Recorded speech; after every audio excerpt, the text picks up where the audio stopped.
అరే శ్రీరామచంద్రుడు నీకు దేవుడా అని అడిగే వాళ్ళు ఎంతమంది లేరన్నా మన ముందు? మనం గట్టిగా సమాధానం చెప్పగలుగుతున్నాం అన్న వాళ్ళకు శ్రీరామచంద్రుడు నా దేవుడే అని.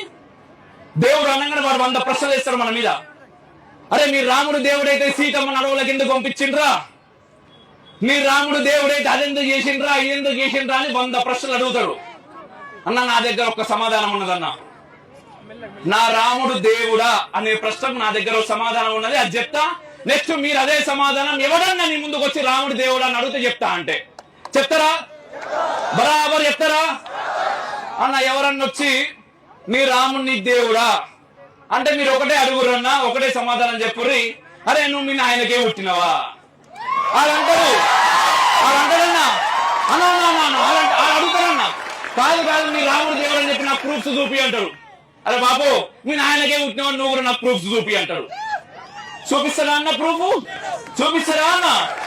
మరి ఏడికెళ్ళన్నా నా రాముడు నాకు దేవుడు, నా సీతమ్మ నాకు తల్లి అయినా కూడా పిచ్చనా కొడుకులమై మనం 500 సంవత్సరాలు రామ జన్మభూమిలో రాముణ్ణి ప్రతిష్ఠించుకోవడానికి ఎదురు చూసినామన్నా. ఎదురు చూసినాం. ఎవరినన్నా ఏమన్నా అన్నమా, ఏమన్నా చేసినామా? కానీ ఈ రోజు మాట్లాడతారన్నా. మొన్ననే జరిగింది ఏదో పాస్టర్ పాపమైన తాగి బండి మీద పోకుండా చచ్చిపోయిండు, కింద పడి పోయిండు. మనం అందరం కూడా సద్గతి ప్రాప్తిరస్తూ అనుకుంటాం, ఓం శాంతి శాంతి శాంతి అంటాం. అరే నాయన మీరు నమ్మినా నమ్మకున్నా పైకి పోయిన తర్వాత ఆ దేవుడు నీకు మరో జన్మనన్నా మంచిగా ఇయ్యాలి. పాపాలు చేసి పాపాలు పోగొట్టుకోవడానికి మళ్ళా దానిలో పుట్టకుండా మా దానిలోకి రా. ఎందుకంటే మీరు అందరూ కూడా ఒకప్పుడు మా వాళ్ళే.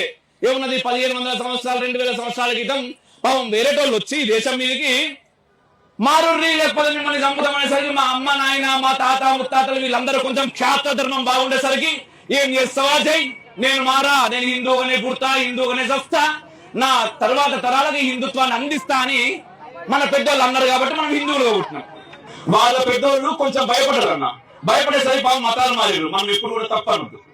ఎందుకంటే భయపడ్డాలని మనం ఎప్పుడు కూడా ఏం చేయాలి? ఆదరించాలి.